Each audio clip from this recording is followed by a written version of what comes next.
beautiful Greek island of Symi, and this seems to give me the perfect opportunity to talk about the Kyrie from the Lazarus Requiem. The Kyrie is the second Latin movement of the work, and it follows on from Tableau 2. And in Tableau 2, Christ says to his disciples, "Our friend Lazarus has fallen asleep, but I go to wake him." And the disciples decide to go with Christ. They sing, or the tenors and basses sing, "Let us go with him, that we may die with him." So the Kyrie follows on directly from this, and I always saw it as a balletic movement from one place to another, a kind of a journeying. And that's why I set it as a waltz, in effect. And that's why it's got this sense of forward direction and also of joy. Because let's not forget that this journey to Bethany, to raise Lazarus from the dead, is one of the most joyful events that this world has ever experienced.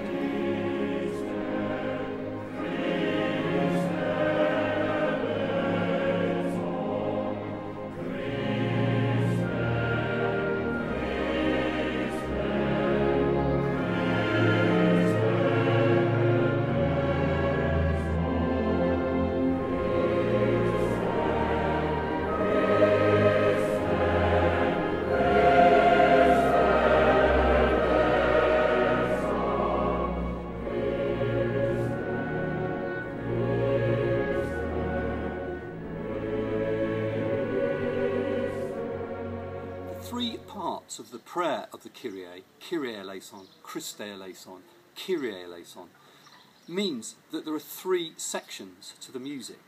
The first section is sung by the sopranos and altos, and the second section is sung by the tenors and basses, the Christe Eleison. And I was aware as I wrote this that the texture of the tenors and basses harkens back to the second tableau when the disciples sing, as the tenors and basses, "Let us go with him, that we may die with him."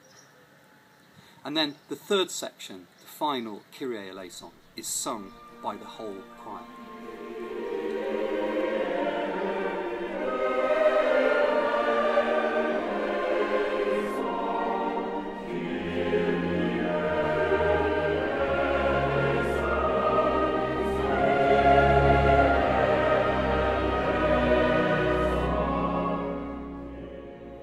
This movement has one of the biggest climaxes in the whole of the Requiem, and it comes towards the end of the movement, in the final section, Kyrie Eleison, where I use all of the choir.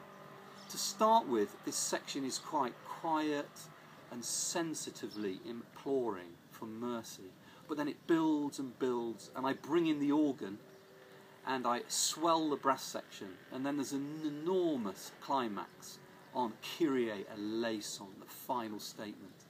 And then the movement dies away to a final instrumental section. Now all the way through the movement, the quaver pattern, the da-da-dee-da-dee-da-dee-da-dee-da-dee-da-dee, this is where the plain song is hidden in this movement. It isn't in the choral texture at all. It's in this quaver pattern that runs all the way through the movement. And so this final instrumental section sees the two clarinets in the soft interval of sixths, kind